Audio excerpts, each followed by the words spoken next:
Nepal versus India, कौन सा देश है बेहतर और महान? नेपाल के लोग अपने आप पर गर्व महसूस करते हैं और भारतीयों को नीचा दिखाते हैं कि भारत में कितने राजा और अंग्रेज आकर राज किए, जबकि नेपाल आज तक किसी का गुलाम नहीं रहा है। आज हम आपको बताएंगे कि क्यों नेपाल आज तक किसी दूसरे देश का गुलाम नहीं बना, और नेपाल की लड़कियों की आंखें छोटी छोटी क्यों होती है, और नेपाल पर किस किस का राज रहा है, और आज नेपाल का शाही परिवार कहाँ गुमनाम है, और भारत को नेपाल का दामाद क्यों कहा जाता है, और नेपाल में कुत्ते की पूजा क्यों की जाती है, और अक्सर नेपाली लोग नाटे कद के ही क्यों होते हैं। आज के वीडियो में हम भारत और नेपाल के बीच तुलना करने वाले हैं। क्या आपने किसी ऐसे देश के बारे में सुना है जहां 2023 नहीं बल्कि 2080 चल रहा हो? एक ऐसा देश जहां गाय को राष्ट्रीय पशु घोषित किया हुआ है, जबकि भारत में अब तक ऐसा नहीं हो पाया है। एक ऐसा देश जो आज तक किसी का गुलाम नहीं बना, क्योंकि इस देश की रक्षा तो स्वयं हिमालय पर्वत कर रहे हैं। दोस्तों, हम बात कर रहे हैं भारत के पड़ोसी राज्य नेपाल के बारे में। दुनिया की 10 में से 8 ऊंची चोटियां आज नेपाल में ही स्थित है। इन सब के बावजूद नेपाल हमारे देश से विकास के मामले में काफी पीछे है। ताकत और इकोनॉमी के मामले में नेपाल भारत के सामने दूर दूर तक नजर नहीं आता, लेकिन फिर भी नेपाल और भारत में अच्छी दोस्ती मानी जाती है। असल में नेपाल को भारत हमेशा से अपना छोटा भाई मानता आया है। भारत और नेपाल के बीच रोटी बेटी का रिश्ता माना जाता है, लेकिन रहने के लिहाज से दोनों में से कौन सा देश बेहतर है, इसके बारे में आज हम बात करने वाले हैं। आज हम अलग अलग पैरामीटर्स पर भारत और नेपाल की तुलना करेंगे। दोस्तों, नेपाल का official name federal democratic Republic of Nepal है। इस देश का इतिहास करीब 2000 साल पुराना है। ये एक लैंडलॉक कंट्री है जो अपनी सीमाएं भारत और चाइना के साथ शेयर करता है। ये देश हिमालय की गोद में बसा हुआ है और प्राकृतिक रूप से बहुत ही सुंदर नजर आता है। वहीं दूसरी ओर प्राकृतिक सुंदरता के मामले में भारत भी किसी से कम नहीं है। कश्मीर से लेकर कन्याकुमारी तक हर राज्य में आपको एक अलग खूबसूरती नजर आएगी। और बात करें भारत के इतिहास की, तो सिंधु घाटी जैसी समृद्ध सभ्यता का जन्म भारत में ही हुआ था। हमारा देश 3 तरफ से इंडियन ओशियन से घिरा हुआ है। दोस्तों, आज के समय में नेपाल की कुल जनसंख्या 3 करोड़ के आसपास है और हर साल ये 1.35% की दर से बढ़ती आ रही है। वहीं जनसंख्या के मामले में भारत टॉप रैंक पर पहुंच चुका है। भारत की टोटल पॉपुलेशन 140 करोड़ से अधिक पहुंच गई है। नेपाल का क्षेत्रफल 1,47,516 वर्ग किलोमीटर है और एरिया के मामले में ये विश्व में 93 नंबर पर आता है। वहीं इंडिया इस मामले में 7वें नंबर पर आता है, जिसका लैंड एरिया 32,87,000 वर्ग किलोमीटर है। डेंसिटी की दृष्टि से देखा जाए तो नेपाल में 203 लोग प्रति वर्ग किलोमीटर एरिया में रहते हैं, तो वहीं भारत में तो 423 लोग प्रति वर्ग किलोमीटर में रहते हैं। नेपाल के कुछ बड़े शहरों में ही आपको चहल पहल देखने को मिल जाएगी, लेकिन भारत के हर राज्य प्रांत और गाँव में आपको अच्छी भीड़ मिलेगी। धार्मिक दृष्टिकोण से देखें तो नेपाल में 81% हिंदू, 9% बौद्ध, 4.4% इस्लाम, 3.1% किरत और 1.4% ईसाई धर्म के लोग रहते हैं। वहीं भारत में 80% हिंदू, 14% मुसलमान के साथ साथ सिख, बौद्ध, जैन और ईसाई धर्म के लोग भी रहते हैं। भाषाओं के मामले में भी भारत और नेपाल में काफी विभिन्नताएं हैं। नेपाल में सबसे अधिक नेपाली भाषा का प्रयोग किया जाता है। भोजपुरी और उर्दू भाषा का प्रयोग भी लोग करते हैं। कुल मिलाकर लगभग 123 भाषाएं नेपाल में बोली जाती हैं। भारत में सबसे अधिक बोली जाने वाली भाषा हिंदी है, लेकिन इसके अलावा संविधान में 22 अन्य भाषाओं को जगह दी गई है। भारत में हर 20 कोस में लोगों की भाषा में परिवर्तन देखने को मिलता है। 1500 से अधिक भाषाएं भारत में बोली जाती है। नेपाल की करेंसी का नाम नेपाली रुपीस है। ये भारतीय रुपए के आगे कमजोर नजर आता है। भारत के 10 रुपए नेपाल के 16 रुपए के बराबर है। एक बात और जानकर आपको हैरानी होगी कि लंबे समय तक नेपाल का राष्ट्रीय गेम का दर्जा गिल्ली डंडा को प्राप्त था। हालांकि 2017 के बाद से नेशनल स्पोर्ट्स का टाइटल वॉलीबॉल को दे दिया गया। वहीं भारत का ऑफिशियल तौर पर कोई भी नेशनल गेम नहीं है, लेकिन आम बोलचाल में हॉकी को भारत का राष्ट्रीय खेल कह दिया जाता है। चलिए दोस्तों, दोनों देशों की इकोनॉमी और जीडीपी की बात भी कर लेते हैं। नेपाल की जीडीपी 37 बिलियन डॉलर्स के आसपास है। आज भारत खुलकर नेपाल को सपोर्ट कर रहा है, क्योंकि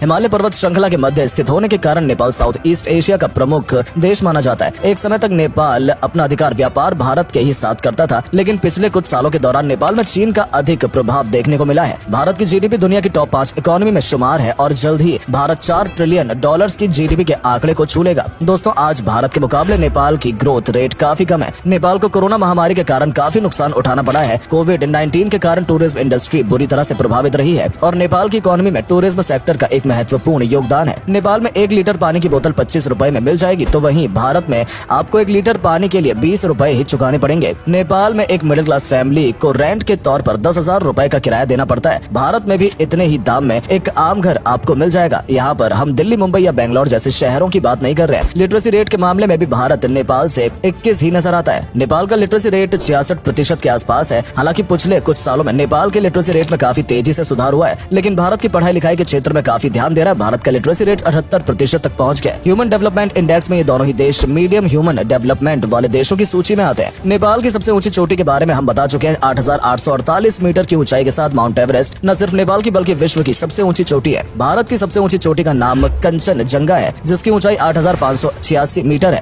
नेपाल में गाय को राष्ट्रीय पशु का दर्जा प्राप्त है। भारत के लोग भी लंबे समय से गाय को राष्ट्रीय पशु का दर्जा देने की मांग कर रहे हैं, लेकिन फिलहाल भारत का नेशनल एनिमल टाइगर ही है। नेपाल के लोगों का लाइफ एक्सपेक्टेंसी रेट 66.16 साल है। ये रेट बहुत बेहतर तो नहीं है, क्योंकि आज दुनिया में कई देशों में लाइफ एक्सपेक्टेंसी रेट 82 और 84 वर्ष से भी अधिक हो गया है। वहीं भारत का लाइफ एक्सपेक्टेंसी रेट 70 वर्ष है। नेपाल में हर 5 में से 1 व्यक्ति गरीबी रेखा के नीचे जीवन यापन कर रहा है। बड़ी संख्या में नेपाल के लोग रोजगार की तलाश में भारत का रुख कर रहे हैं। वहीं दूसरी ओर भारत में दिन प्रतिदिन गरीबों के हालात सुधर रहे हैं। नेपाल आज अपनी एक अलग ही पहचान बनाने की कोशिश कर रहा है। नेपाल के चारों ओर बर्फ से ढकी चोटियां नजर आती हैं। नेपाल के लोगों का मानना है कि हिमालय रेंज में आज भी यति रहते हैं। यति एक प्रकार के हिममानव होते हैं जो इंसानों से बड़े और शक्तिशाली होते हैं। कई पुराणों में भी यति के बारे में वर्णन किया गया है। आज पूरी दुनिया में साल 2023 चल रहा है, लेकिन नेपाल में सन 2080 चल रहा है, क्योंकि नेपाल के लोग विक्रम संवत के कैलेंडर को फॉलो करते हैं। नेपाल का टाइम जोन भी माउंट एवरेस्ट से तय किया जाता है। वहीं भारत के बारे में तो आप सभी जानते ही हैं। पूरे विश्व में भारत अपनी अलग छाप बना चुका है। आज भारत दुनिया के अग्रिम देशों में शुमार है। सभी देश भारत के साथ दोस्ती का हाथ आगे बढ़ा रहे हैं। अमेरिका, रूस, जर्मनी, ब्रिटेन, फ्रांस जैसे देशों के साथ भारत कंधे से कंधा मिलाकर चल रहा है और आज भारत ने ही पाकिस्तान को दुनिया के नक्शे पर अलग थलग कर दिया है। नेपाल और भारत के मिलिट्री बजट पर भी एक नजर डाल लेते हैं। नेपाल का रक्षा बजट आज 424 मिलियन के आसपास है, तो वहीं भारत का डिफेंस बजट इससे कई गुना अधिक है। साल 2023 में भारत का डिफेंस बजट 73.8 बिलियन डॉलर के आसपास रहा था। दोस्तों, नेपाल के सैनिक काफी ज्यादा बहादुर माने जाते हैं और ब्रिटिश काल से लेकर आज तक नेपाल के लोगों की भर्ती भारत की सेना में भी की जाती रही है, जिन्हें गोरखा रेजिमेंट के नाम से जाना जाता है। आज भारत सैन्य शक्ति के मामले में कितना मजबूत हो चुका है, ये बात किसी से छिपी नहीं है। खाने पीने और घूमने फिरने के मामले में नेपाल और भारत का कोई जवाब नहीं। नेपाल में मोमोज सबसे लोकप्रिय फास्ट फूड है, जो आपको हर गली चौराहे और मोहल्ले में देखने को मिल जाएगा। इसके अलावा नेपाल के हर घर में रोजाना दाल भात और चावल खाया जाता है। नेपाल के बारे में एक अच्छी बात यह है कि यहाँ पर आज भी शराब का सेवन बहुत कम किया जाता है। भारत के व्यंजनों में एक अलग ही स्वाद देखने को मिलता है। हर शहर और राज्य में आपको खाने का अलग जायका मिलेगा। इनमें इडली, डोसा, दाल बाटी चूरमा, लिट्टी चोखा, रसगुल्ला, मक्के की रोटी, सरसों का साग, बड़ा पाव, छोले भटूरे जैसे अनेकों डिश शामिल हैं। दोस्तों, घूमने के लिहाज से नेपाल और भारत दोनों ही बेस्ट टूरिस्ट डेस्टिनेशन है। नेपाल की राजधानी का दर्जा काठमांडू को प्राप्त है और ये शहर अपने आप में बड़ा इतिहास समेटे हुए है। इस शहर में 7 यूनेस्को वर्ल्ड हेरिटेज साइट शामिल है। यदि आप कुछ दिन शांति के साथ व्यतीत करना चाहते हैं तो पोखरे की झीलों का रुख कर सकते हैं। पशुपतिनाथ मंदिर के बारे में तो आप सभी ने सुना ही होगा। इस मंदिर के दर्शन के लिए हर साल लाखों की संख्या में सैलानी आते हैं। इनके अलावा नेपाल में एक स्तूप भी बना हुआ है जिसे बुद्ध की आंखें भी कहा जाता है। ये जगह भी बौद्ध श्रद्धालुओं के बीच काफी प्रसिद्ध है। भारत पूरे विश्व में पर्यटकों को अपनी ओर आकर्षित करता है। यहाँ की संस्कृति, समृद्ध इतिहास और कल्चर लोगों को दीवाना बना देते हैं। भारत में जम्मू कश्मीर से लेकर कन्याकुमारी हर स्टेट में अनेकों टूरिस्ट प्लेसेस मौजूद हैं। गोवा भारत का सबसे पसंदीदा टूरिस्ट डेस्टिनेशन है, तो वहीं विश्व प्रसिद्ध ताजमहल भी भारत में ही मौजूद है। दिल्ली का लाल किला, हैदराबाद का चार मीनार, मुंबई का गेटवे ऑफ इंडिया, प्रकृति की गोद में बसे हिमाचल प्रदेश और उत्तराखंड, कश्मीर की वादियां, राजस्थान के किले, दक्षिण भारत के हरे भरे जंगल और खूबसूरत समुद्री तट जैसी असंख्यात ऐसी जगह है जहां आप घूमने के लिए जा सकते हैं। तो दोस्तों, हमने आपको नेपाल और भारत के बारे में काफी सारी बातें आप बता दी है। अब आप हमें कमेंट करके बताइए कि भारत और नेपाल में से कौन सा देश आपको ज्यादा बेहतर लगा और क्यों। और अगर आपको वीडियो पसंद आई हो तो इसे लाइक और शेयर अवश्य करें। आज के लिए इतना ही। आपसे फिर मिलेंगे एक नई वीडियो के साथ। धन्यवाद।